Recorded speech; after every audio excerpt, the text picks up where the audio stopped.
Hi guys, welcome back to Holes by Sachar. We're currently on chapter 26, but before we start chapter 26, I want to talk a little bit about chapter 25. So we met Miss Catherine Barlow, who's a school teacher, and this chapter focused a lot on Sam, who's a black man who has an onion field, and he sells his onions and his onion concoctions to people to cook with and as healing treatment. And the doctor in town has no problems with that. He seems to like that the people in town not only go to the doctor for advice to get better, but also to Sam. And who knows what is actually making them feel better, but something does. So that's good. But then we learn a few things about how things were a long time ago, and maybe sometimes still today, where Sam is a black man, so he's not allowed to go to school. He's allowed to fix it. He's allowed to come and fix and make the school look beautiful, but he's not allowed to go to school. And this is something down here at the end of page 110 that we call hypocrisy. Hypocrisy means when you say something, but your actions are completely different. Okay, you're a hypocrite. So right here it says, by the end of the first semester, Onion Sam had turned the old rundown schoolhouse into a well-crafted, freshly painted jewel of a building that the whole town was proud of. People passing by would stop and admire it. That's our schoolhouse. It shows how much we value education here in Green Lake. No? No, it doesn't. Because before Sam came to fix it, nobody was fixing it. And if you valued education, you would value it for everyone, regardless what color your skin is. So this is what we call, when we start seeing people who say things, oh, we value education, we value it, but only if you're white in this situation. So we see that. We see how Sam, even though people like to buy his onions from them, he's not deemed worthy of an education, even though he keeps people healthy, he fixes things up. It makes no sense. Then, at the end of the chapter, we see that Miss Catherine, and Sam have developed feelings for each other. They're in love. They love each other. They like to talk about a lot of the same stuff. They have similar interests. They like each other. And they kiss on the street. And old Hattie Parker sees them as she's coming out of the store, and she waves her finger at them and says, God will punish you. And what that means is that Miss Catherine should not be kissing Sam, because Sam is black and Miss Catherine is white. And that was considered a sin and against the law. So the theme of the story of being in the wrong place at the wrong time that Stanley talks about, we could almost say that the same thing is happening to Sam here, where he's in the wrong place at the wrong time because he's living in an area where black people did not have the same rights as white people. Talk about being in the wrong place at the wrong time. So, something to think about. And another thing to think about in regards to that is how in society around us, we like to think that things have changed, that we all treat each other the same, that everybody has the same rights. That's not always true. And sometimes we need to take a deep, hard look at ourselves to make sure that we view every single human being as equal to us. Every single one.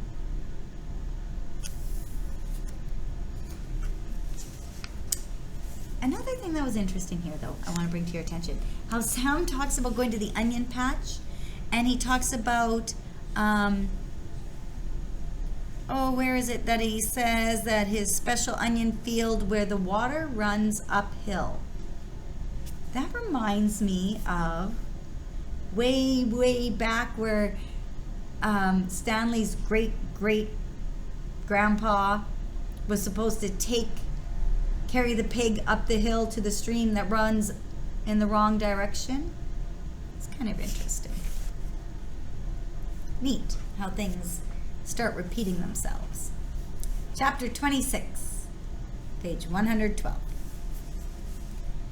There were no telephones, but word spread quickly through the small town. By the end of the day, everyone in Green Lake had heard that the school teacher had kissed the onion picker. Not one child showed up for school the next morning.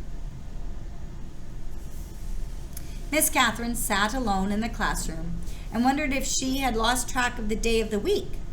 Perhaps it was Saturday. It wouldn't have surprised her. Her brain and heart had been spinning ever since Sam kissed her.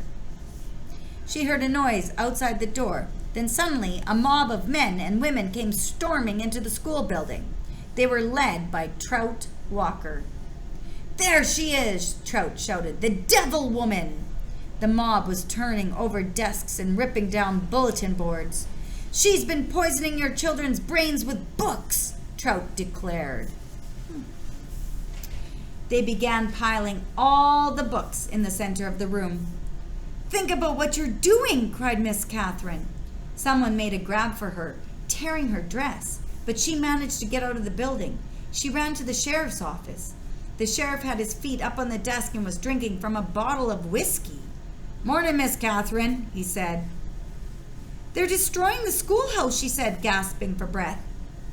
"They'll burn it to the ground if someone doesn't stop them."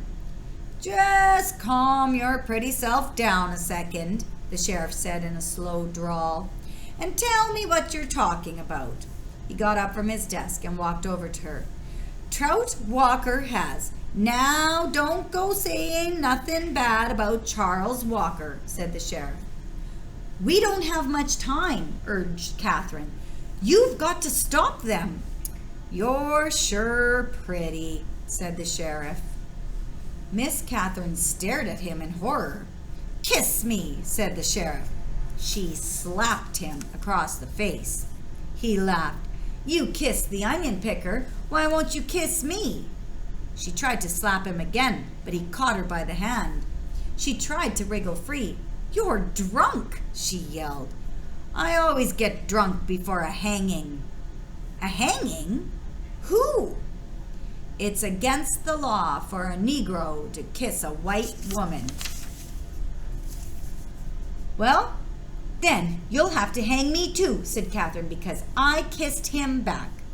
"It ain't against the law for you to kiss him," the sheriff explained. "Just for him to kiss you." Yep, that's how laws were made. Different set of laws depending on what color your skin was. If you were white, or if you were black, or if you were indigenous, different laws. "We're all equal under the eyes of God," she declared.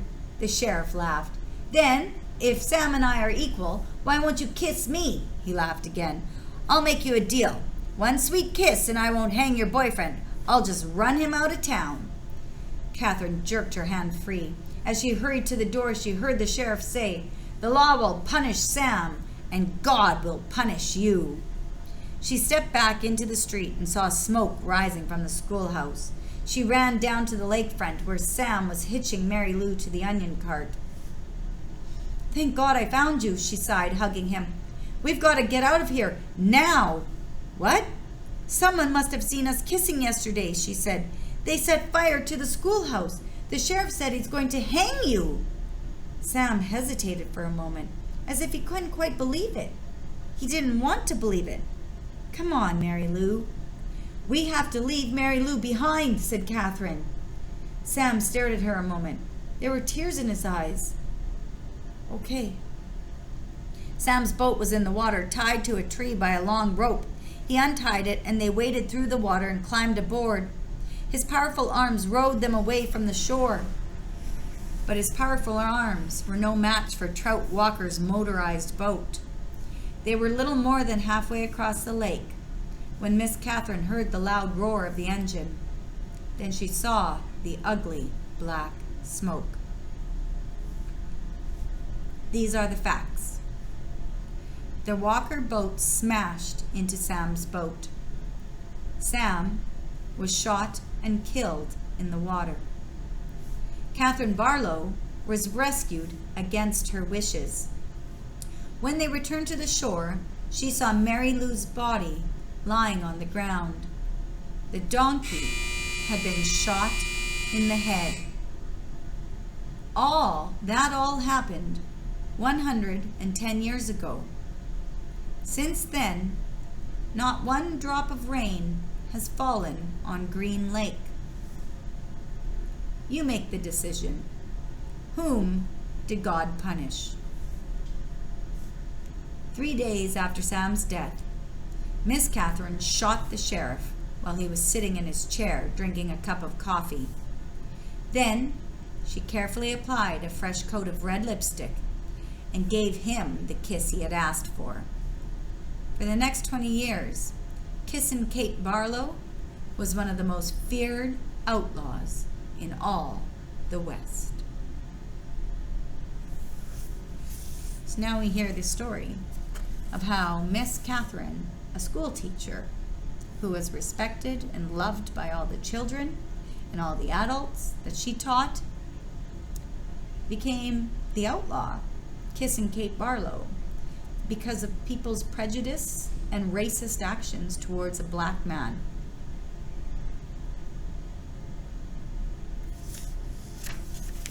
We all need to think about our actions and our thoughts and how we view people who are different than us.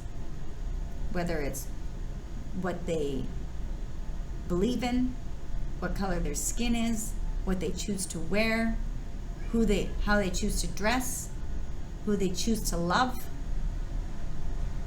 Everybody has the right to be equal and to be viewed as equal. A sad, very sad chapter in this book. And it gives us a little bit more of the history of Kissin' Kate Barlow. All right, guys, take care.